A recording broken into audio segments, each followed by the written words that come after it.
សូមអនុមោទនានៅវេលាគ្រានេះគណៈធម្មយាត្រាដង្ហែព្រះត្រៃបិដកអន្តរជាតិលើកទី19ដែលដឹកនាំដោយព្រះមហាសង្ឃខ្មែរបានធ្វើដំណើរមកក្បាលខាងមុខនេះគឺផុតផ្លូវចូលព្រះមហាពោធិព្រឹក្សហើយនឹងជិតដល់ផ្លូវចូលកាលចក្រក្រោនហើយគួរឲ្យជ្រះថ្លាយ៉ាងពន់ពេកដែលពុទ្ធបរិស័ទខ្មែរយើងមានទង់ជាតិខ្មែរទង់ព្រះពុទ្ធសាសនាបក់រវិចកាន់ប្រណំមានព្រះពុទ្ធរូបដឹកនាំនៅខាងមុខនិងព្រះសង្ឃខ្មែរជាច្រើនអង្គបានដឹកនាំដង្ហែព្រះត្រៃបិដកនេះយ៉ាងវែងលលៃប្រៀបដូចជាអ្នករាជទ្រង់គ្រឿងអលង្ការយាត្រាចូលព្រឹកព្រៃនៃមណ្ឌលកាលចក្រក្រោនសូមអនុមោទនាវេលាគ្រានេះគណៈធម្មយាត្រាបានធ្វើដំណើរសន្សំដោយក្បួនដង្ហែថ្មើរជើងម្ដងមួយចំហៀនគឺមិនអត់ន័យនោះទេយើងកំពុងតែឈានទៅទីកន្លែងខ្ពស់ប្រសើរដែលក្នុងដៃក្នុងហត្ថថាកាន់នៅសម្ពុទ្ធត្រៃចីវរខ្លះកាន់នៅព្រះត្រៃបិដកខ្លះដែលជាផុសតាងនៃព្រះពុទ្ធសាសនារបស់ព្រះពុទ្ធបរមគ្រូទោះបីជាព្រះអង្គបរិនិព្វានទៅក៏ពិតមែនក៏ប៉ុន្តែធម៌វិន័យ 84000 ព្រះធម្មខណ្ឌជាគ្រូជាសាស្ត្រាចារ្យជំនួសព្រះអង្គដូច្នេះវេលាគ្រានេះពុទ្ធបរិស័ទទាំងឡាយកំពុងតែ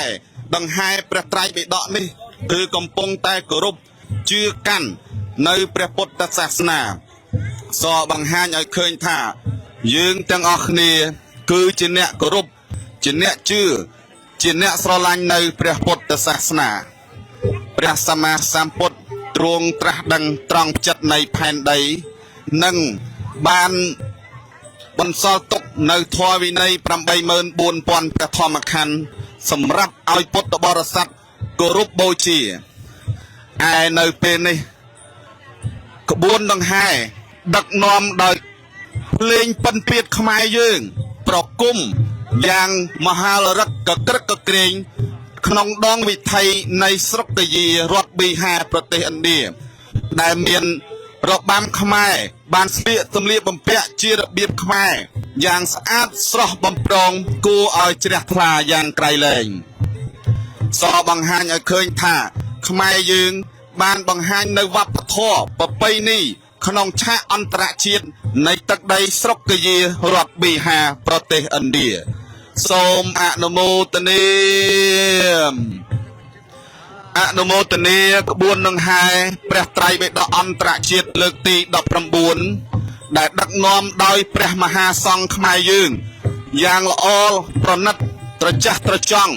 ផុសផង់យ៉ាងក្រៃលែងព្រះសូរិយាបានបញ្ចេញរស្មីពណ៌មាសភ្លឺអោភាសមកលើភពផែនដែនព្រឹត្តពីនៃស្រុកកាយារដ្ឋប៊ីហាប្រទេសឥណ្ឌាដែលមានរថយន្តដឹកនៅក្រុមភ្លេងពិណពាទ្យខ្មែរយើងបានប្រគំក៏ដូចជាការផ្លុំឡើងយ៉ាងពីរោះរំដំហាក់បីដូចជាបូជាចំពោះព្រះសាស្តាចារ្យបរមគ្រូជាម្ចាស់នៃយើងសូមអនុមោទនាពិធីដង្ហែព្រះត្រៃបិដកអន្តរជាតិលើកទី19សូមអនុមោទនា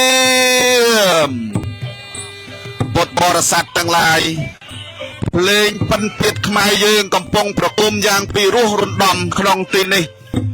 ដែលរថយន្តកំពុងបង្វិលកងចក្រប្រទក្សធរណីលូនទៅមុខបន្តិចម្ដងគឺបានផលអានិសង្សរាប់មិនបានប្រមាណមិនអស់សូមអនុមោទនាក្បួនដង្ហែដែលដឹកនាំដោយក្រុមតន្ត្រីពិណពាទ្យខ្មែរយើងនេះបានដឹកនាំក្បួនដង្ហែបន្តិចម្ដងយ៉ាងវែងលលៃហាក់បីដូចជាអ្នករាជទ្រង់គ្រឿងអលង្ការយាត្រាចូលព្រះនគរដូចឆ្នោដែរសូមអនុមោទនានៅវេលាគ្រានេះរបាំខ្មែរយើងក៏ដូចជា ស្ត្រីខ្មែរបានស្លៀកសម្លៀកបំពាក់ជារបៀបប្រពៃណីវប្បធម៌ខ្មែរយើងយ៉ាងស្រស់ស្អាតប្រៀបដូចជាទេពធីតានៅឋានតាវតឹងដូច្នោះដែរដែលមានក្រុមពីណូរាំយ៉ាងល្វត់ល្វន់បញ្ជាក់នៅកាយវិការរស់រវើកសម្រាប់ខ្មែរយើងក្នុងពិធីសូត្រព្រះត្រៃបិដកអន្តរជាតិលើកទី19ដែលដឹកនាំដោយព្រះមហាសង្ឃខ្មែរសូមអនុមោទនាដែលមានព្រះពុទ្ធរូបតម្កល់នៅខាងលើបូជាដោយផ្កាឈូកសជាដើមផ្កាកុលាបសជាដើមនោះគួរឲ្យជ្រះថ្លាណាស់គឺព្រះសម្មាសម្ពុទ្ធបរមគ្រូជាម្ចាស់នៃយើងថ្មីត្បិតតែព្រះអង្គប្រតិនិព្វានទៅក៏ពិតមែនប៉ុន្តែធម៌វិន័យ 84000 ប្រធមខណ្ឌជាគ្រូជាសាស្ត្រាចារ្យជំនួសព្រះអង្គសូមអនុមោទនាបន្ទាប់ពីក្រុមបន្ទាយខ្មែរយើងក៏មានស្ត្រីដែលជាអ្នករបាំខ្មែរយើងបន្ទាប់មកគឺព្រះពុទ្ធរូបនឹងដល់វងបន្ទាប់នេះគឺជាស្ត្រីដែលបានកាន់នៅត្រៃពួតថ្វាយចំពោះព្រះសម្មាសម្ពុទ្ធយ៉ាងល្អល្អះត្រចះត្រចង់ក្រោមពន្លឺព្រះសូរិយារះថ្លាត្រចង់បញ្ចេញរស្មីពណ៌មាសភ្លឺអោបពីមកលើពុទ្ធផែនដែនព្រឹត្តពីនៃស្រុកកយារដ្ឋទី5ប្រទេសឥណ្ឌាសបង្ហាញឲ្យឃើញវាសនាយើងល្អដែលបានរស់រៀនកើតទាន់នៅព្រះពុទ្ធសាសនាជាពិសេសជាងនេះទៅទៀតគឺយើងមានឱកាសបានកាន់នៅត្រៃចីវរដង្ហែបូជាថ្វាយចំពោះព្រះសាស្តាចារ្យបរមគ្រូជាម្ចាស់នៃយើងសូមអនុមោទនាវាសនារបស់យើងពុំទាន់អស់ទេយើងនៅមានឱកាសដើម្បីបំពេញនៅបុណ្យកុសលយ៉ាងច្រើនសន្ធឹកសន្ធាប់នាពេលនេះវេលាគ្រានេះក្បួនដង្ហែនេះចាត់ទុកថាជាក្បួនដង្ហែមួយយ៉ាងធំធេងហាក់បីដូចជានាគរាជទ្រង់គ្រឿងអលង្ការយេត្រាចូលព្រះនគរដូច្នោះដែរសូមអនុមោទនាឥឡូវនេះគឺក្រុមតន្ត្រីពិណពាទ្យបានដល់ខ្លោងទ្វារនៃរោងកាលចក្រក្រោនហើយកំពុងតែប្រគំនៅស្គរហាក់បីដូចជាប្តឹងផ្ដាល់ដល់សកៈទេវរាជស្ដេចទេវតាដែលថែរក្សានៅអាកាសទេវតាដែលថែរក្សានៅផែនដីទេវតាដែលថែរក្សានៅព្រះពោធិសត្វពុទ្ធបរិស័ទខ្មែរយើងក៏ដូចជាព្រះសង្ឃខ្មែរយើងបានដឹកនាំអន្តរជាតិសូត្រព្រះត្រៃបិដកអន្តរជាតិលើកទី19សូមអនុមោទនាវេលាគ្រានេះតន្ត្រីខ្មែរយើងកំពុងតែប្រគំឡើងដើម្បីជាការជូនដំណើរដល់ពុទ្ធបរិស័ទចូលទៅក្នុងរោងកាលចក្រក្រោនហើយពុទ្ធបរិស័ទខ្មែរយើងក៏បានចូលបណ្ដើទៅហើយនៅព្រះសង្ឃច្រើនសន្ធឹកសន្ធាប់សិនតែរាប់រយរាប់ពាន់អង្គបន្តទៀតនឹងចូលទៅក្នុងរោងកាលចក្រក្រោននេះគួរឲ្យជ្រះថ្លាជាពុនពេកដែលយើងបានដង្ហែមកដល់គោលដៅប្រកបដោយសុវត្ថិភាពជោគជ័យនិងទទួលនៅបុណ្យកុសលយ៉ាងច្រើនសន្ធឹកសន្ធាប់រាប់មិនបានប្រមាណមិនអស់ក្នុងវេលានេះសូមអនុមោទនាត្រីចក្រយានទី3គឺមានតម្កល់ប្រត្រៃបិដកដែលគួរឲ្យជ្រះថ្លាយ៉ាងក្រៃលែងពុទ្ធបរិស័ទទាំងឡាយឃើញថាប្រត្រៃបិដកនេះហើយគឺជារតនៈដ៏ដងឧត្តមជំនួសនៅព្រះសម្មាសម្ពុទ្ធបរមគ្រូជាម្ចាស់នៃយើងពីព្រោះព្រះសម្មាសម្ពុទ្ធទ្រង់បានផ្ដាំនឹងព្រះអនន្តថាយោវោអនន្តមយិធម្មោវិនិយោបញ្ញតោសាវោមច្ចយេនៈមនិលអនន្តអំនៅអំពីតថាគតទៅធម៌វិន័យ 84000 ប្រធមខណ្ឌជាគ្រូជាសាស្ត្រាចារ្យជំនួសព្រះអង្គសូមអនុមោទនាសូម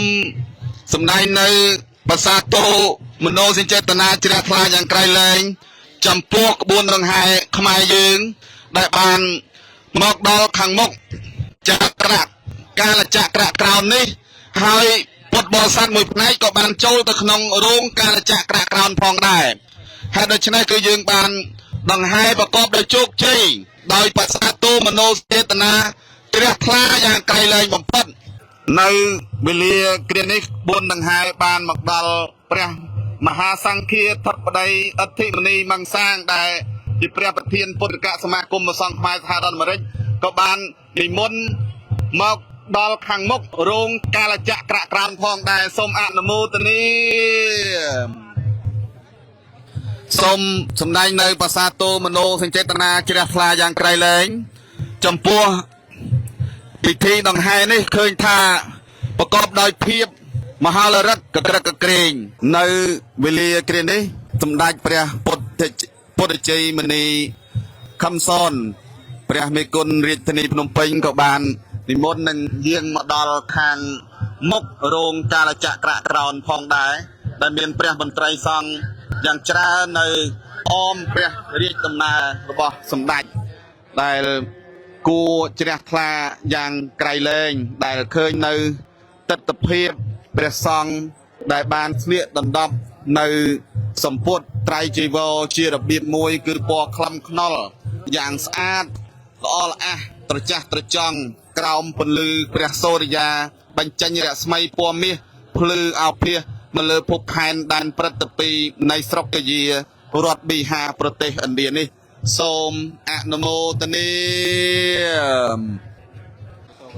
នឹងនៅមានប្រទេសជាបន្តបន្ទាប់នឹងរៀបចំក្បួនដង្ហែក្រោយ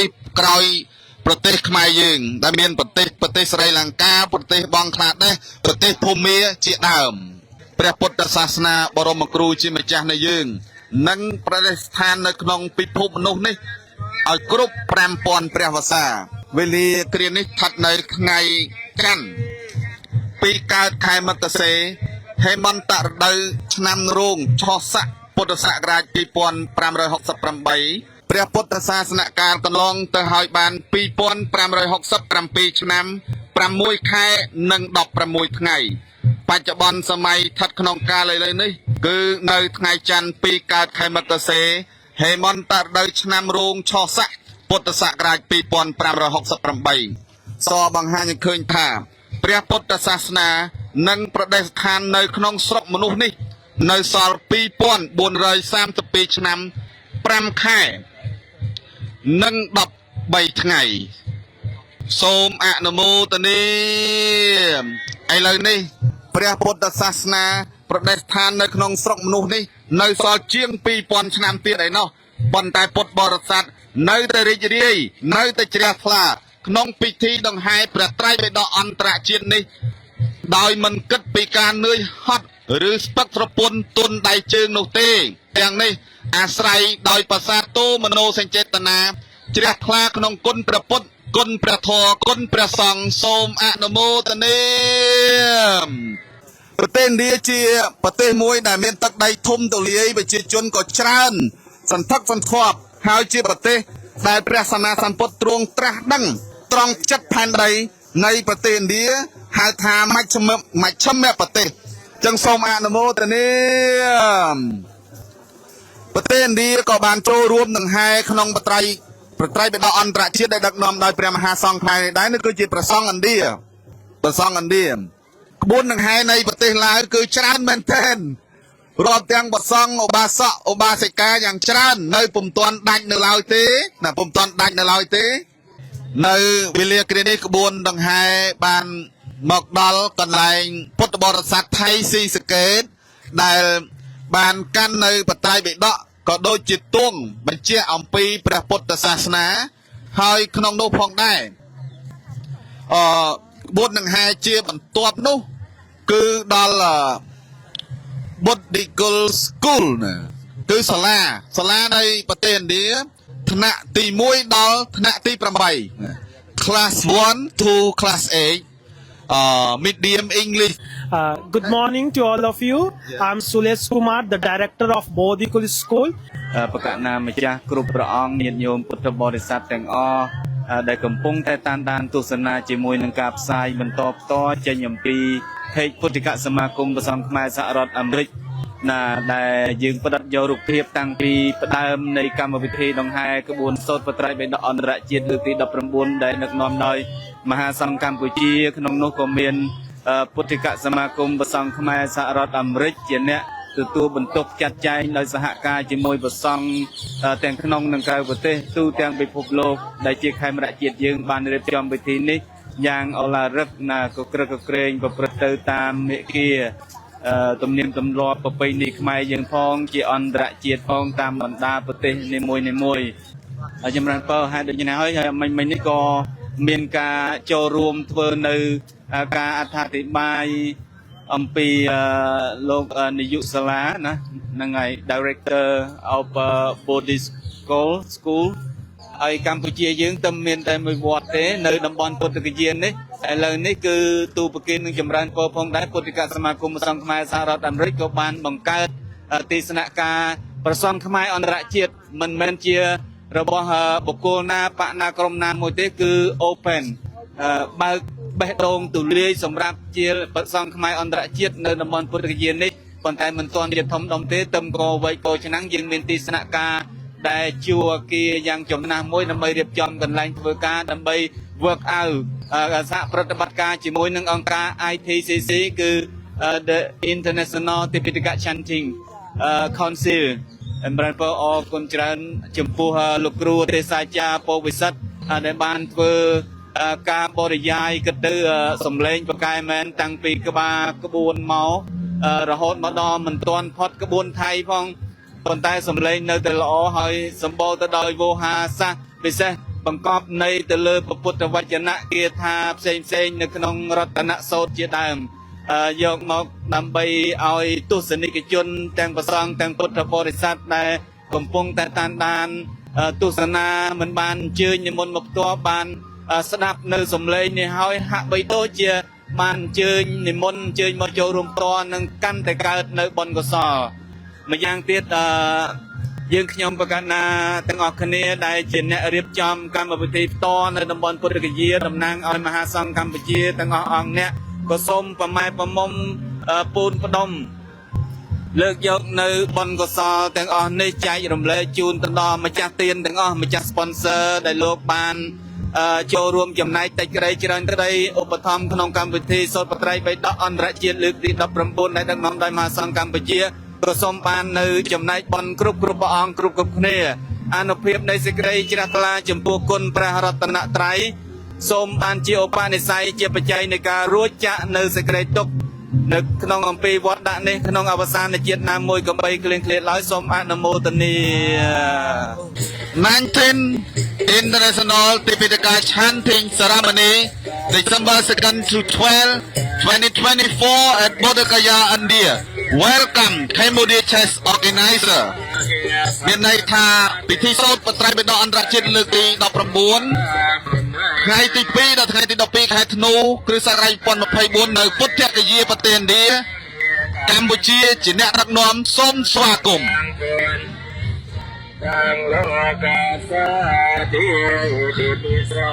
ឃើញថាសំឡេងតន្ត្រីបូជាគុណព្រះសម្មាសម្ពុទ្ធក្រោមការសូត្រធម៌រំលឹកគុណដល់ព្រះរតនត្រ័យបានលន់កងរំពងក្នុងជុំវិញនៃរោងកាលចក្រក្រោននៃស្រុកកយារដ្ឋប៊ីហាប្រទេសឥណ្ឌានេះគួរឲ្យជ្រះថ្លាយ៉ាងក្រៃលែងសូមអនុមោទនា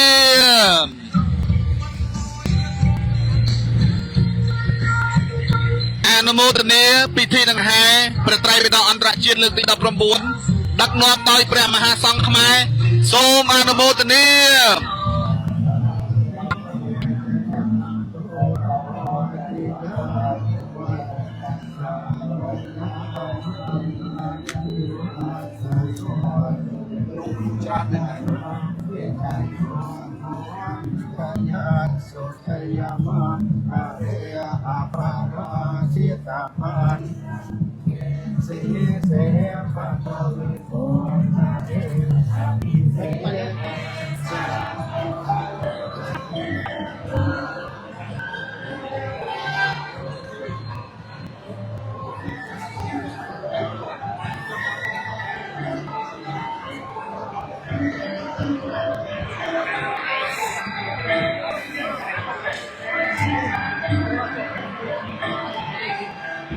Please subscribe YouTube channel Pisithpo.